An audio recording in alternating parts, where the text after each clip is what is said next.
কলে মিটিং করছিলাম। ডোমপার বিধানসভার সমস্ত বুথ সভাপতি, অঞ্চল নেতৃত্ব, প্রধান, মেম্বার, পঞ্চায়েত সমিতি, পৌরসভার কাউন্সিলর, এক্স কাউন্সিলর সবাইকে ডেকেছিলাম। সবাইকে একটাই কথা বলেছি, এসআইআর নিয়ে কেউ কিছু ভাববেন না, কোনো মানুষের আতঙ্কিত হবার কোনো কারণ নেই। দল আপনাদের পাশে আছে, যেভাবেই হোক না কেন একটা মানুষকেও, একটা বৈধ ভোটারকেও আমরা এখান থেকে ভোটার লিস্ট থেকে বাদ হতে দেব না। আমাদের শেষ রক্তবিন্দু দিয়েও এটা আমরা লড়াই করছি, লড়াই করব। আমাদের নেতা অভিষেক বন্দ্যোপাধ্যায়, মমতা বন্দ্যোপাধ্যায় তিনি বারবার বলেছেন, বিজেপি যতই চেষ্টা করুক এসআইআর নিয়ে বাংলার মানুষের উপরে প্রহসন চালিয়ে দেবে, তাদেরকে নির্লজ্জভাবে ভোটার লিস্ট থেকে নাম বাদ দেবে, এটা আমরা হতে দিচ্ছি না, দেব না। 2002 সালের ভোটার লিস্ট বাদে আর কি প্রমাণ লাগতে পারে এরকম? সেটা গভর্নমেন্টের অনেক গাইডলাইন আছে, আমরা পরপর বলে দেবো। আমরা তো 2002 সালে ভিত্তি যেটা চেয়েছে সেটা নিয়ে আমরা এগিয়ে চলছি।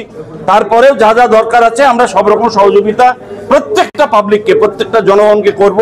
আমরা অঞ্চলে অঞ্চলে, বুথে বুথে এবং ব্লকে ব্লকে আমরা ক্যাম্প করছি, বিধানসভা ওয়াইজ যে ক্যাম্প করছি, সেই ক্যাম্পে সব সাহায্য সহযোগিতা প্রত্যেকটা জনগণ পাবে।